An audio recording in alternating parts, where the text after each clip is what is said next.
Hi guys, Nick from Dieselheat here. Just a quick video for you this afternoon to show you how to use our DH Hydronic controller.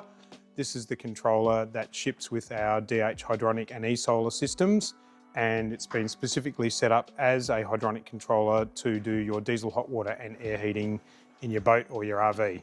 So without further ado, we'll get into how to use this controller. All the instructions for how to use it are also included with your kit, and you should have received a document like this. If you haven't, you can also get the written instructions from our website. So as I press before the on button, that will wake up the screen. The controller will always go to sleep after 15 seconds. So if you don't press a button for 15 seconds, the screen will turn off, and pressing any button when it's off just wakes it up and gets it going again. And then if you want to start your system, press the on button, which is the middle button, and that effectively turns everything on. To turn on your Packer diesel hydronic furnace, press the heat button, which is the three little squiggles, and the diesel furnace will then start, and that's effectively turning on your hot water.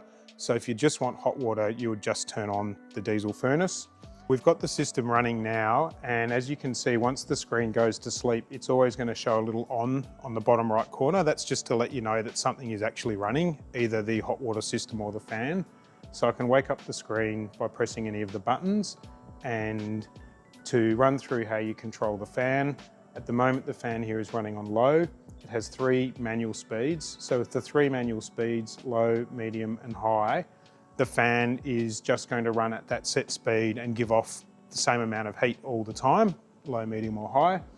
If you want to control your room temperature with the thermostat, move the fan over to this mode with the circle around the picture of the fan, and then you can set the room temperature. So at the moment, this room is 21 degrees.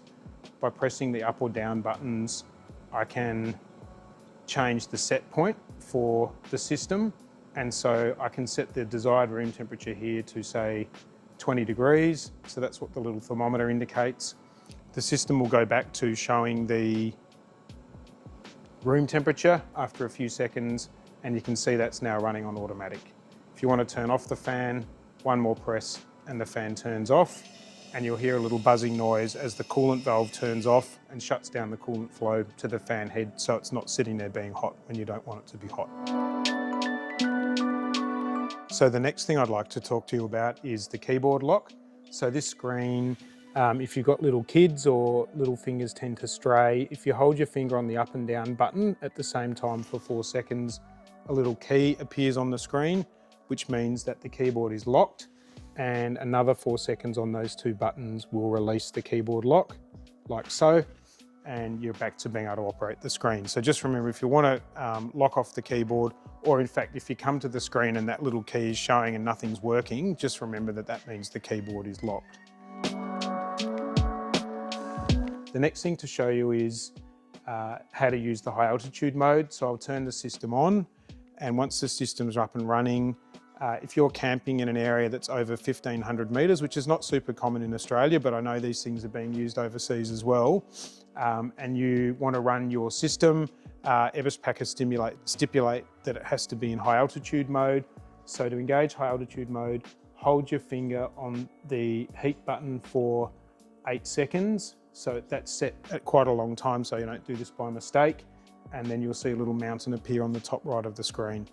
That means the system is now going to deliver a bit more air to the combustion process, which is what's required for high altitude.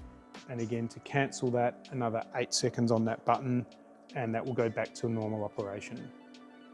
Just to emphasize, you really shouldn't run the system in high altitude if you're not at high altitude, so just take care with that setting.